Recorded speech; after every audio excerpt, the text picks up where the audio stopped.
¿Cómo están? Soy Carlos Lorenzana, soy consultor político. Estamos en un episodio más de Descifrando y en esta ocasión me da mucho gusto recibir, aparte de ser un amigo, a una persona que realmente reconozco que es un emprendedor social, gente que hace incidencia y ahorita lo van a conocer por la edad que tiene. De verdad es sorprendente la forma en cómo se desarrolla, la forma en que lleva las cosas. Está conmigo en esta ocasión Derek Roa. Amigo, bienvenido aquí a tu foro, a Descifrando. Y aparte hemos conseguido algunas cosas en temas políticos, pero cuando dije vamos a armar este proyecto de a quién entrevistamos, dijimos vamos a hablar temas de incidencia social, porque te voy a comentar un asunto que hace rato te lo platicaba. Estamos armando un centro de innovación social, ¿no? Y entonces esta parte de incidencia pues es muy, muy importante para nosotros, pero en esta ocasión pues queremos conocerte, queremos saber quién es Derek Roa, que ya mucha gente te conoce muy bien, ¿no? Pero a quien no lo conoce, de verdad estamos con un emprendedor social. Admiro tu trabajo, Derek, de verdad te lo reconozco, ¿no? Te conozco del proyecto que traemos con Misia y todo, y vaya que sí incides, ¿no? Vaya que sí incides. ¿Cómo llegas a este tema del emprendimiento social como tal, pero sobre todo, cómo nace esta parte de vamos a incidir en la sociedad para hacer algo? Pues primero agradecer la invitación, la verdad Gracias, es un gusto estar aquí. La verdad es que ni siquiera sabía, ¿no? O sea, fue por mera curiosidad, no tenía como nociones de qué era el emprendimiento social.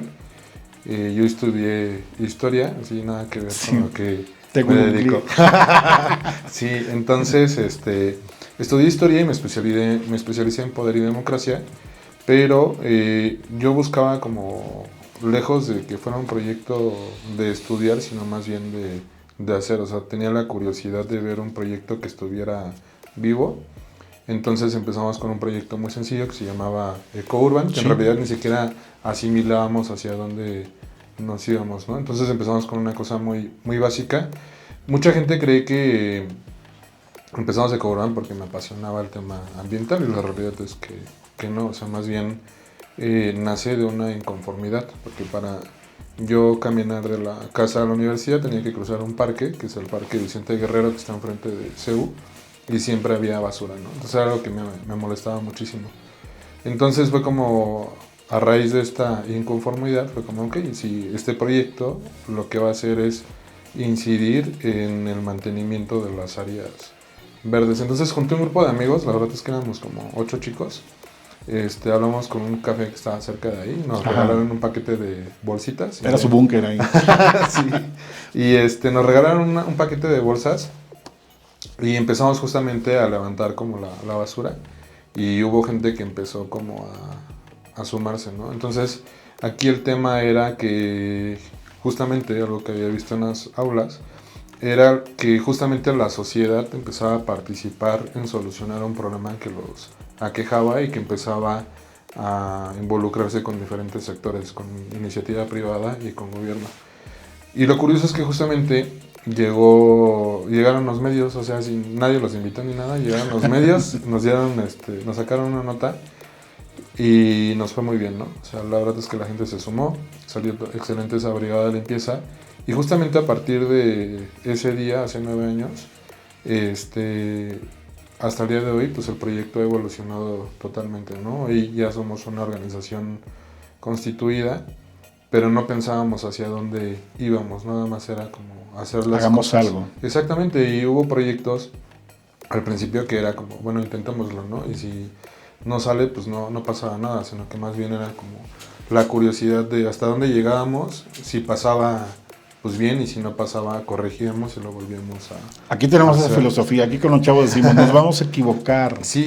Y no pasa nada, o sea, hay que aprender en ese sentido. Y es que existe como esta filosofía de rechazar como el error o el fracaso, claro, ¿no? Entonces, más bien nosotros teníamos la visión de no, o sea, gracias a los fracasos o gracias a estos errores que íbamos como cometiendo, íbamos adquiriendo diferentes aprendizajes, y eso nos iba a convertir en una institución sólida, que no lo vislumbrábamos, ¿no? Justamente también por un tema que tuvimos, que no pensábamos, porque nosotros creíamos que todo el mundo era acta de buena fe y así, pues no, la realidad es que no, y a partir de ahí tuvimos que convertirnos en una...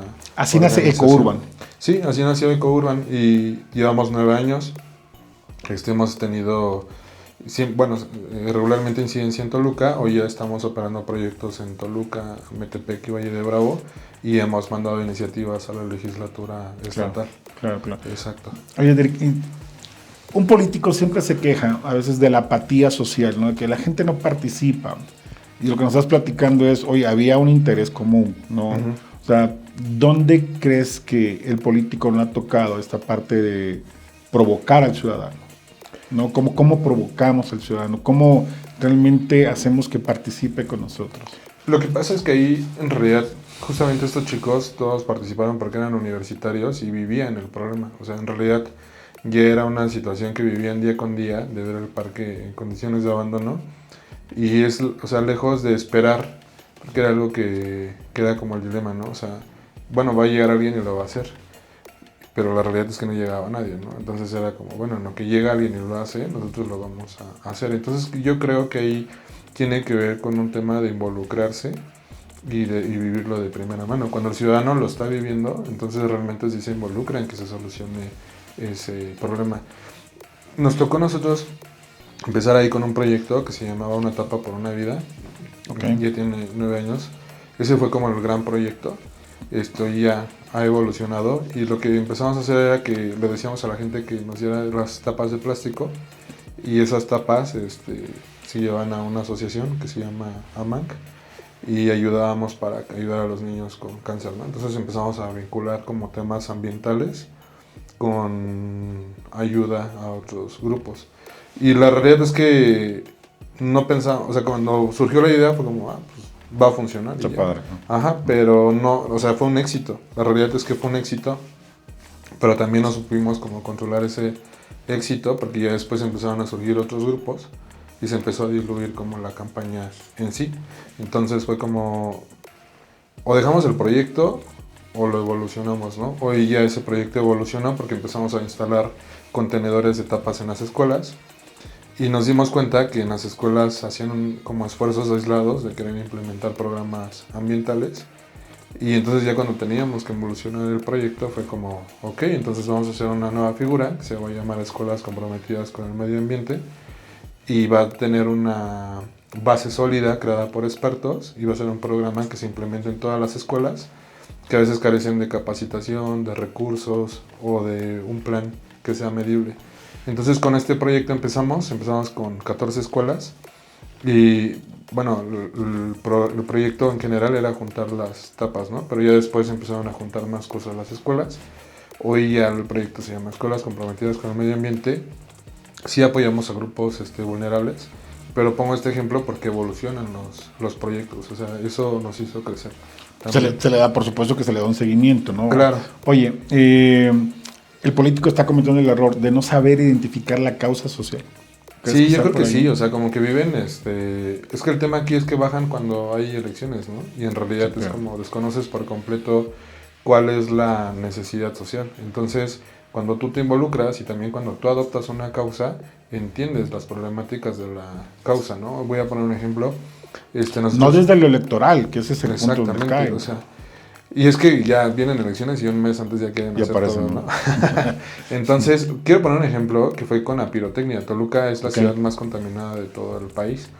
Y justamente tenemos un estudio que dice que después del 12 de diciembre al 1 de enero hay un repunte que es de pésima calidad del aire. O sea, Toluca es la ciudad más contaminada. Sí, de todo el país. Ajá, de todo el país. De hecho, cuando nosotros empezamos era la segunda ciudad.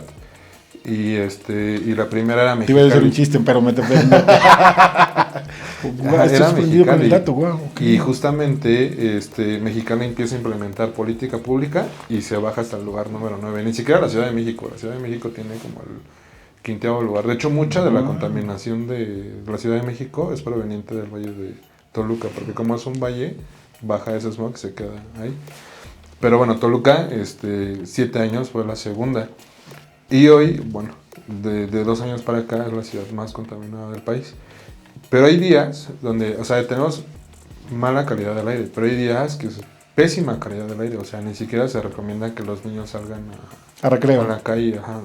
O sea, literal tenemos niños con 9 años, 10 años que en su vida han respirado aire limpio. Y justamente ubicamos... Es muy sorprendente lo que estás diciendo. Sí, de verdad. Y tenemos, también en pandemia, no se dijo, pero Toluca tuvo un mayor repunte de casos de COVID, porque pues evidentemente tenemos pulmones de una persona que diario se avienta una cajetilla de cigarros sin fumar. O sea, el aire que respiramos. No, por favor. Entonces, justamente revisando eso, nos dimos cuenta que en estas fechas la gente acostumbra a quemar pirotecnia. Ajá. El tema no es el que quemen, sino que como quema toda la ciudad en volumen, pues eso provoca que la pirotecnia, esas partículas se queden suspendidas. Entonces es muy mala. O sea, es como un semáforo, pero ya es así pésima. De hecho, hemos estado entre las ciudades más contaminadas del mundo, real. O sea, ganándole a China. ¿China o qué? Sí, ganando las ciudades de China, real. Eso sí es muy, muy real. Ahí tenemos gráficas. No, vamos a hacer un podcast de temas ambientales. No, wow. O sea. Sí. Entonces fue como, ok, o sea, necesitamos empezar a regular esta parte de estos días. Y nos dimos cuenta que el factor, pues era el tema de la pirotecnia. Pero ahí genera un debate, porque también por usos y costumbres, pues hay gente que tiene que quema pirotecnia, porque pues así se les dijo y es su forma de entretenerse. Y hay gente que también vive económicamente de eso, ¿no? Pero del otro lado, pues también, o sea, nosotros empezamos por un tema ambiental, pero se acercaron a asociaciones que cuidan los perritos y nos decían, oye, es que la pirotecnia genera estrés para las pequeñas especies, ¿no? Pero aparte se juntaron, hubo asociaciones de papás que tienen niños con autismo, que la pirotecnia, el ruido, la contaminación auditiva les genera estrés. Estrés también. Exactamente, entonces para nosotros fue como todo un debate, ¿no? Porque en realidad esta iniciativa iba para la legislatura, nos buscaron artesanos y nos decían, no, o sea, frénala porque va a pasar. Pero el problema es que nosotros de qué vamos a vivir. Hay un pueblo que es Tultepec. Ah, sí. Que soy persona no grata ahí. O sea, no, por favor, claro. En real, así, o sea, ahí no soy bienvenido. ¿Por qué? Porque la gente o todo ese municipio se dedica a la producción. Funciona en eso, claro. Exacto, pero por ejemplo hay productores de Almoloya. Ajá. Que se acercaron conmigo. O sea, sí nos sentamos a hablar y fue como, oye, es que esto sí representa para nosotros un ingreso. Sin embargo nos hemos profesionalizado, tenemos licencias, hacemos esto, y en realidad la pirotecnia, mucha de la pirotecnia que se quema es china, o sea, entonces fue como, ok, pero para nosotros sí fue todo un debate, ¿no? Porque teníamos de ambos lados que generar un punto. Entonces lo que hicimos fue más bien destinar o aplicar esa política pública a Toluca específicamente, que no es un municipio que sea productor de pirotecnia, que sí consume, pero o sea, no hay gente que viva de eso. La agrupación social, los emprendedores sociales, ¿ha rebasado a los políticos? No, te Yo pongo, o todavía hay mucha apatía social en donde esta figura de emprendedor social todavía no se termina de consolidar como tal. O sea, yo creo que todavía no se termina de consolidar, o sea, no se ha terminado de consolidar ni al 100% el emprendimiento, Ajá. ni el emprendedor social, ¿no? Ajá. O sea, de ver ya las organizaciones como empresas. Y al político, yo creo que el político ya es como un partner estratégico, o sea, también como socios clave. Coincido. Por ejemplo, y volviendo a este ejemplo, sí encontramos ciertos políticos que sí fue como, ok, podemos hacer la modificación en el bando municipal, pero aquí el desafío era cómo lo justificas. Entonces, mediante tratados internacionales, se justificó una modificación al bando municipal, cosa que jamás en la vida se había hecho, al menos en Toluca, ¿no? Que es una figura municipal. Entonces logramos, hoy en día está prohibido quemar pirotecnia en Toluca, la venta, almacenamiento y quema de pirotecnia es una falta administrativa. Pero pongo este ejemplo porque en realidad creo yo que la máxima de toda figura social tiene que ser la creación de políticas públicas. Y eso implica la profesionalización de la misma organización. Siempre he considerado que tenemos que llegar a la incidencia, si no, no funciona. ¿Qué acción estás haciendo, Derek, para fortalecer esta parte de, pues no solo encabezar, porque encabezas, sino de ir creando más esta parte de emprendimiento social, de vamos a darle, ¿no? Porque es súper necesario. Es que uno de los mayores desafíos de todas las organizaciones es la falta de financiamiento, o sea, claro, el tema del dinero, ¿no? O sea, podemos tener buena voluntad, pero si no hay dinero, pues no hay forma, ¿no? O sea, por eso es importante. Luego me ha tocado asesorar organizaciones que me buscan y es como, no, pues es que de esto no gano dinero, ¿no? O sea, yo pongo dinero. Y siento que está como satanizado el hecho de que la gente se dedique a su organización. Es como, no puedes ganar dinero, ¿no? A pesar de que esa persona le dedica toda su vida a esa organización. Y mi consejo es como no, o sea, en realidad hay que verlo como una empresa, porque si el activista vive de eso y está mal el activista, pues entonces no hay forma de que pueda apoyar. Entonces, de ahí nosotros fue como cambiar el enfoque, o sea, sí somos una organización, pero verlo como una empresa. Entonces, nosotros decidimos acercarnos con empresas. Hoy actualmente nos están patrocinando una marca que se llama Pulp, que es esta campaña que se llama Escuelas Comprometidas con el Medio Ambiente, pero esto nos beneficia, porque en realidad, si teníamos, por ejemplo, el año pasado, 8,000 impactados de 14 escuelas. Hoy con el financiamiento vamos a impactar a más de 50 escuelas y 4 bibliotecas públicas. No sé cuántos niños son en total porque en general no hemos terminado el conteo. Hasta ahorita de 2 meses vamos 4,000 niños impactados, solamente de 10 escuelas de Toluca. Pero o sea, el acceder a esta parte de financiamiento, el verlo como una empresa, aumenta el número de impactados. Entonces creo yo que sí implica que las organizaciones, que los activistas empiecen a pensar como empresarios, o sea, que midan y que busquen la parte de financiamiento. Derek, no creo mucho en los temas de los manuales como tal, ¿no? Como esta guía que se convierte en una camisa de fuerza. Pero si te preguntara, ¿cuáles son como estos 3 grandes ingredientes que debe tener la parte de emprendimiento social? Entiendo una que dije, identifiquen su causa, si no, no hay forma, ¿no? ¿Cuáles serían como estos 3 grandes pilares que tú, desde tu experiencia, de estar probando, todo, dices, esto no puede no estar? O sea, debe estar en un emprendimiento, en un tema de empresa social, para incidir. Creo que sí tiene que ser el tema del objetivo. O sea, por ejemplo, en una empresa son los OKRs, ¿no? O sea, sí deben ser objetivos clave. Porque también me ha tocado ver organizaciones que quieren salvar al mundo completo y no se focalizan en un proyecto específico, ¿no? O sea, por ejemplo, hoy EcoUrban, el único tema que atiende tiene que ver con educación ambiental. No hay más, o sea, no volteamos a ver más que eso. Porque también estamos alineados a la Agenda 2030. Ajá. Y nosotros trabajamos con un indicador en específico que es generar conciencia ambiental, como a través de la educación ambiental. Okay. Entonces nos ha tocado ver gente que hoy salva perritos, mañana siembran árboles, pero no se especializan y eso diluye el esfuerzo. Entonces creo yo que hoy necesitamos organizaciones especializadas con objetivos clave, que se profesionalicen y también que tengan esa parte de creatividad. O sea, yo recomiendo un libro que se llama Crear o Morir. Okay. Entonces, si la organización no innova, está destinada al fracaso. O sea, si hoy no cambian su forma de ver cómo están cambiando, están en automático, están perdidos. Nosotros actualmente somos socios formadores del TEC de Monterrey y al semestre tenemos 2 semanas TEC. Entonces, los desafíos que nosotros les ponemos son los proyectos que ya hacemos. Ajá. Pedimos que los revisen y entonces constantemente se están autorrenovando. ¿Por qué? Porque son chicos que tienen una visión totalmente diferente y eso nos permite hacer ajustes a los proyectos. Por ejemplo, ahorita que estamos visitando las escuelas, nos decían los chicos del TEC de Monterrey, ¿por qué no hacen una canción, no? Y fue como, sí, cierto, ¿no? O sea, hicimos un jingle para enseñar a los niños a reciclar.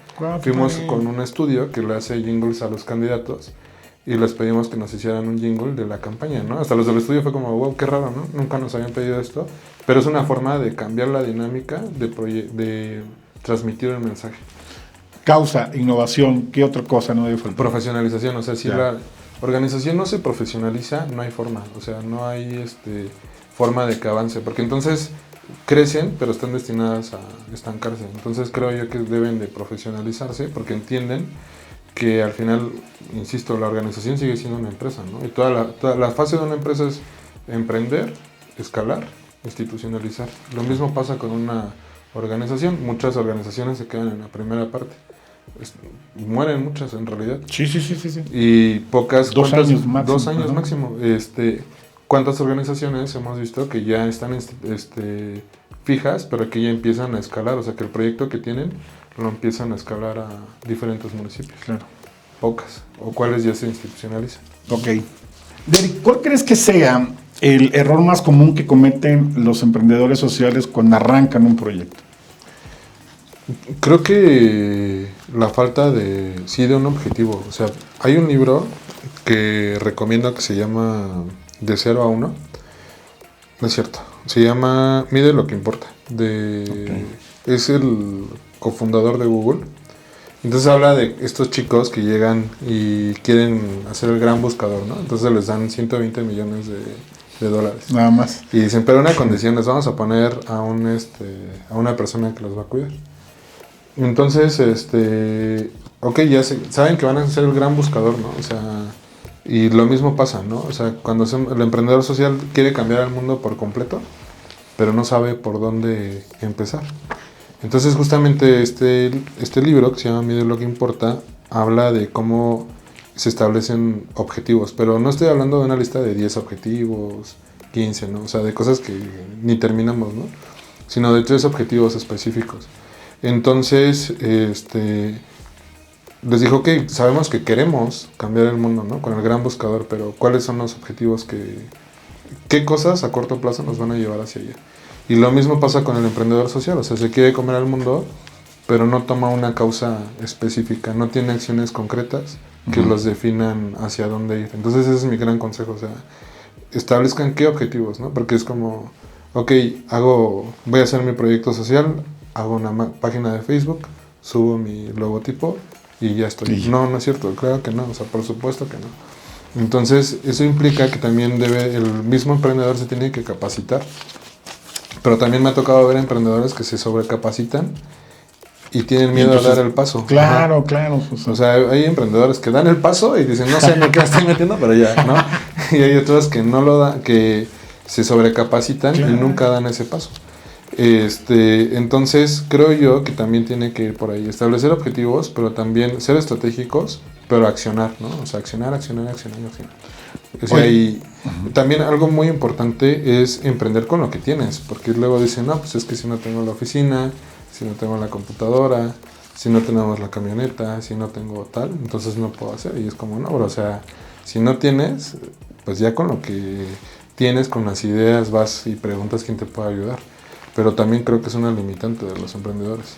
Dicen que esa generación, principalmente desde los millennials, ¿no? O sea, se metieron más a la parte de responsabilidad social. ¿Es moda o responsabilidad?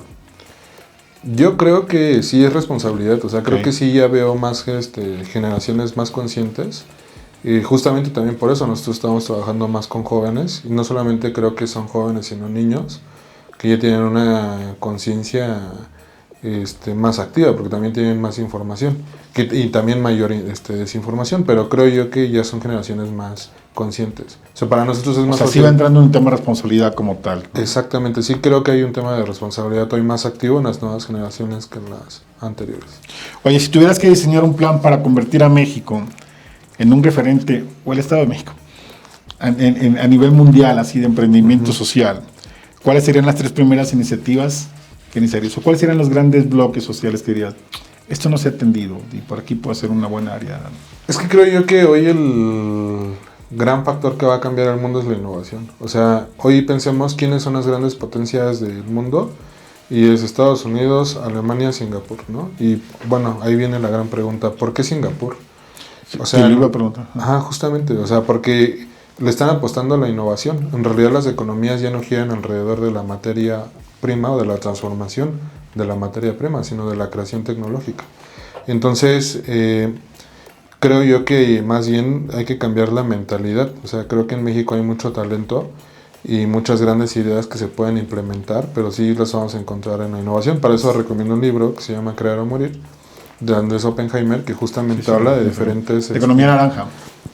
Exacto, justamente de cómo diferentes emprendedores han cambiado, ¿no? Ponen ahí un caso de una persona que no tengo nada con la comida peruana, pero dicen cómo un chef, Gastón, hizo que el ceviche, porque pues la verdad es que la comida peruana gira alrededor del ceviche, claro, se volviera potencia gastronómica. ¿Por qué? Pues porque innovaron. Entonces pongo estos ejemplos.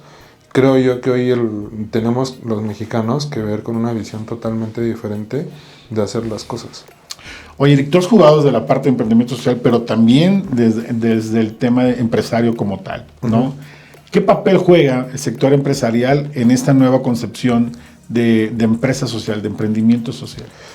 El empresario tiene que crear este ecosistema. O sea, si no existe este ecosistema, es complicado que puedan generarse estos proyectos. ¿A qué me refiero con este ecosistema? A que se generen espacios de capacitación, de financiamiento y también espacios donde pueda convivir el emprendedor. Pero el emprendedor debe de entender o debe de ver otras formas de emprender. Por ejemplo, ¿por qué tiene un gran éxito Silicon Valley?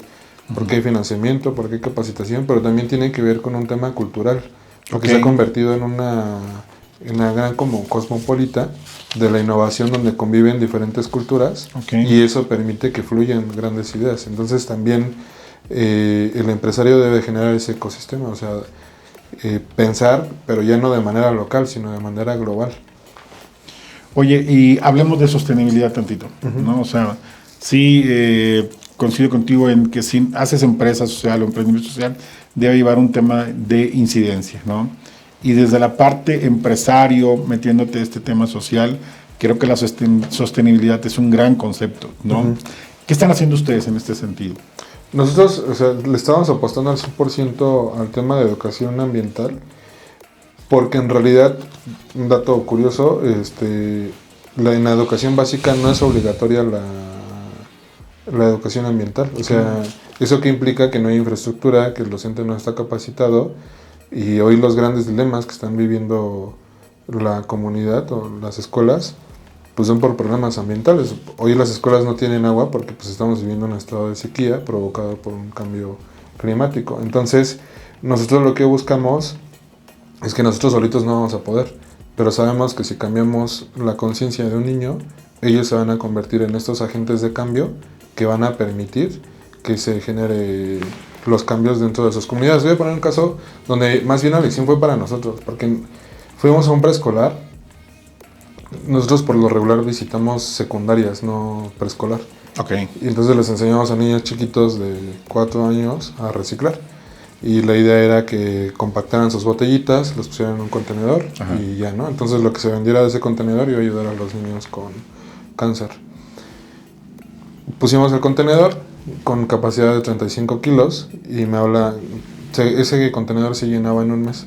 Me habla el director a los 15 días y me dice, oye, ¿ya se llenó el contenedor? Entonces yo dije, no, pues los niños ni nos hicieron caso, ¿no? O sea, mi error fue quererle haber enseñado a un niño a reciclar. Entonces fuimos, pero yo quería ver qué era lo que había fallado, ¿no? Entonces yo me imaginaba que los niños sí habían separado las botellas, pero venían infladas. Y no, o sea, la realidad es que llegamos y empezamos a encontrar bolsas, pero venían botellas de coca, de estas garrafas de jugo. Y dice, pues ¿a poco los niños les venden su coca, no? Aquí en la cafetería. No, o sea, ¿qué pasó? Que el niño había entendido. Y entonces el niño fue a su casa y educó a sus papás. Y entonces, ¿qué hacían? Que los papás, la mamá en específico, todo el PET que se generaba en casa, lo ponían en una bolsa y cuando pasaban a dejar al niño le daban su bolsita y lo depositaban en el contenedor. Por dos cosas. Una, porque estaba ayudando al ambiente. Y dos, porque estaban ayudando a una causa noble.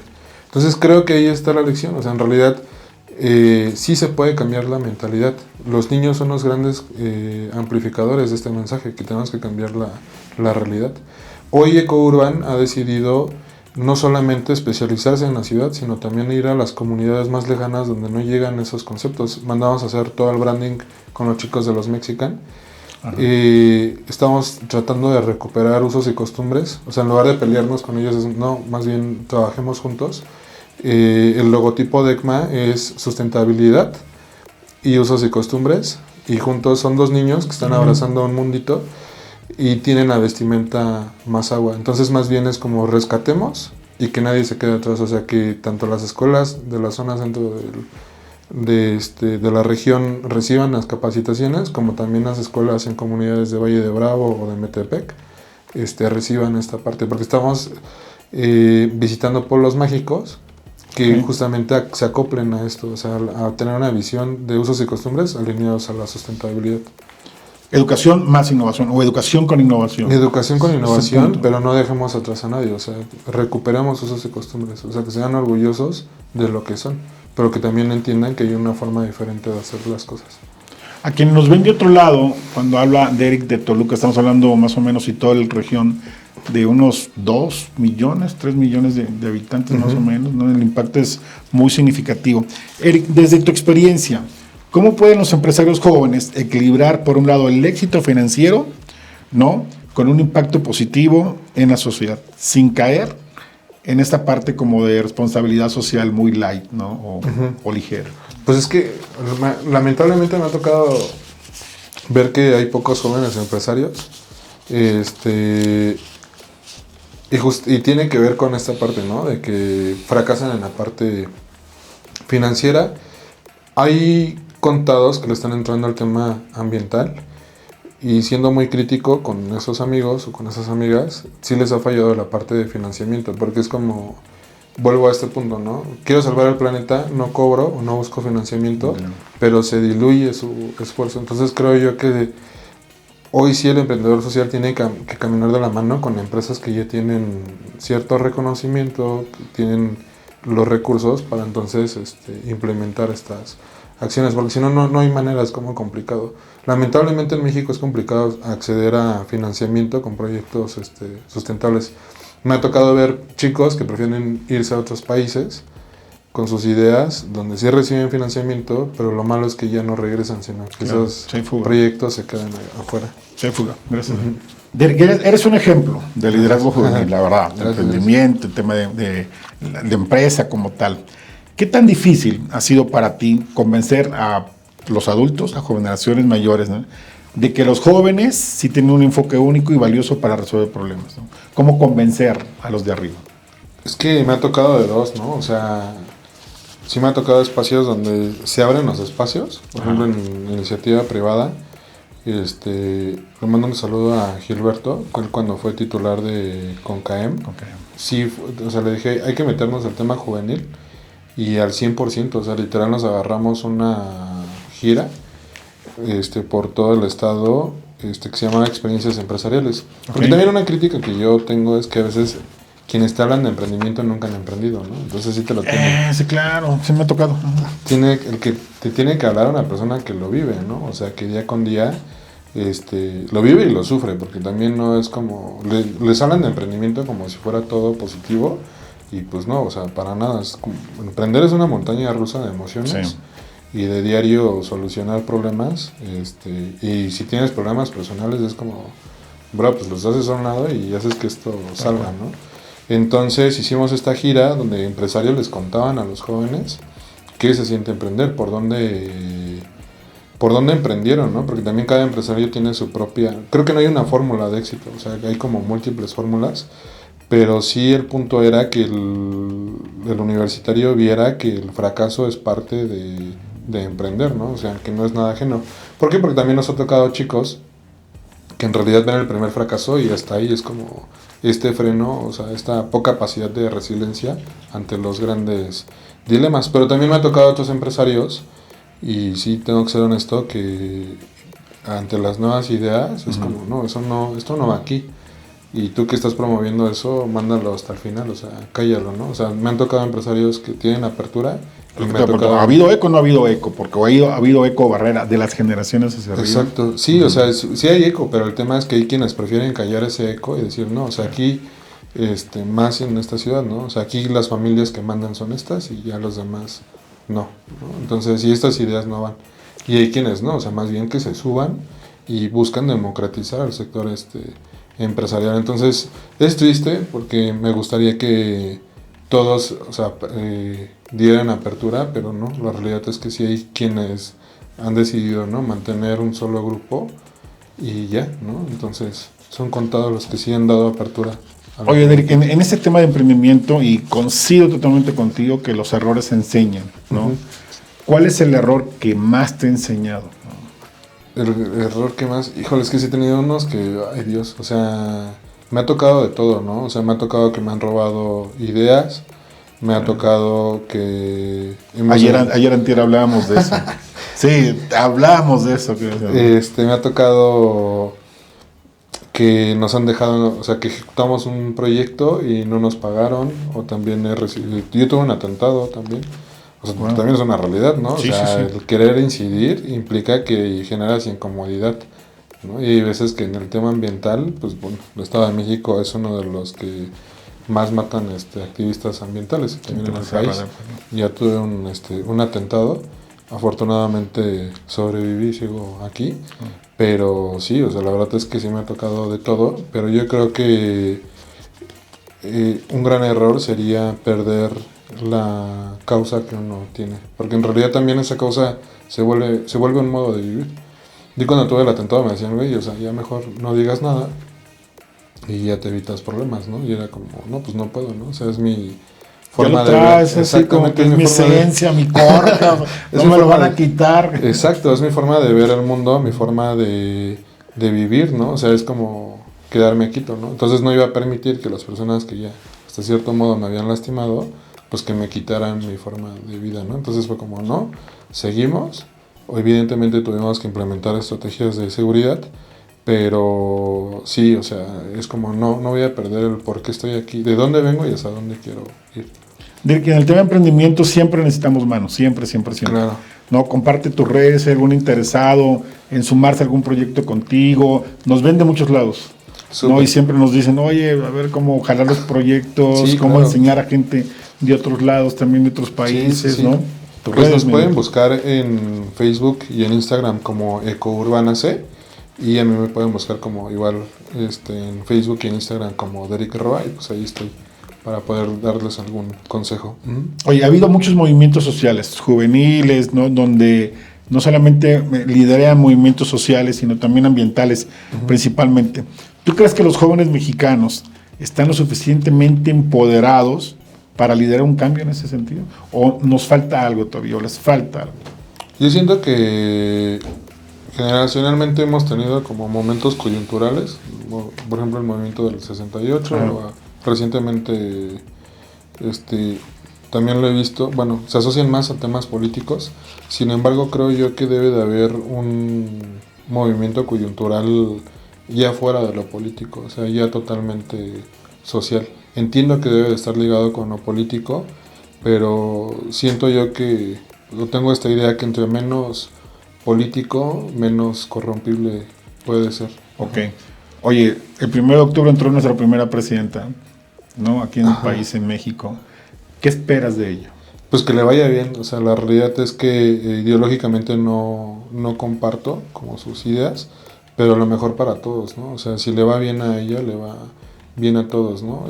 También he visto aciertos y errores. ¿Qué le exigirías en el tema de emprendimiento social? ¿Qué le dirías? Que regresen el Instituto del Emprendedor a nivel nacional. Coincido totalmente contigo, ¿eh? O sea, ya con eso. Coincido totalmente contigo.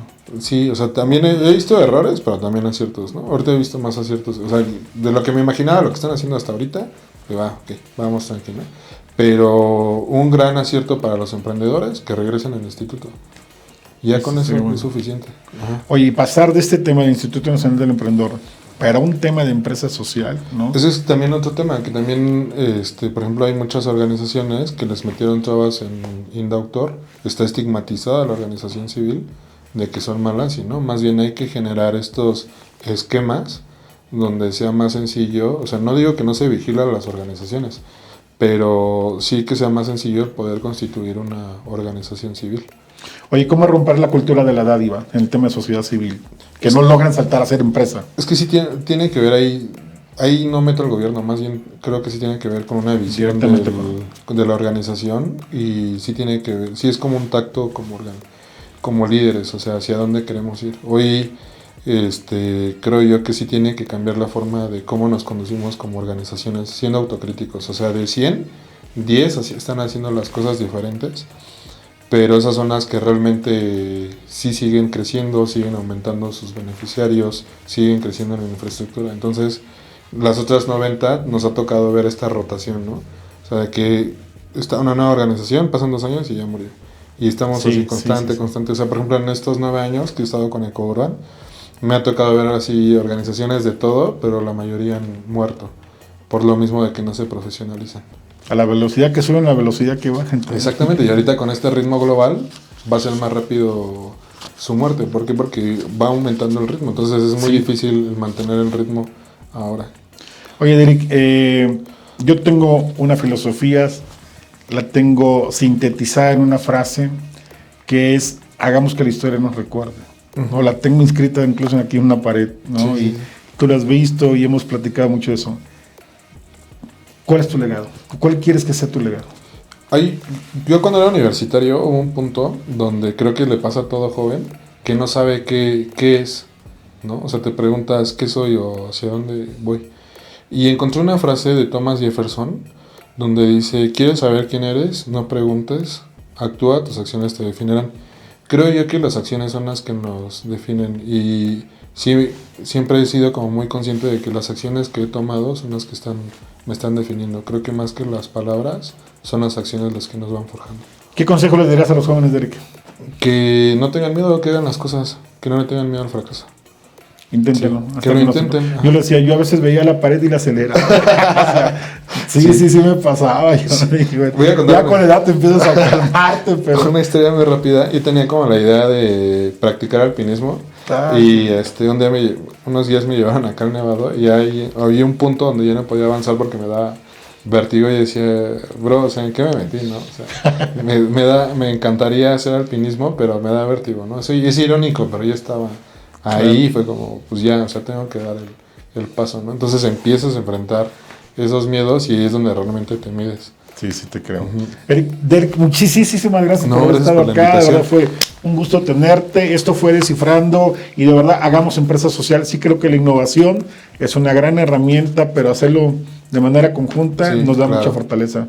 Claro. Vamos a hacer cosas, de verdad hacer cosas. No vamos a volver a provocar que esto suceda. Derek, muchas gracias y mi admiración por todo lo que traes. Neta, estás bien cañón en todos los emprendimientos que traes. Gracias. Gracias por haber estado aquí. Muchas gracias a todos.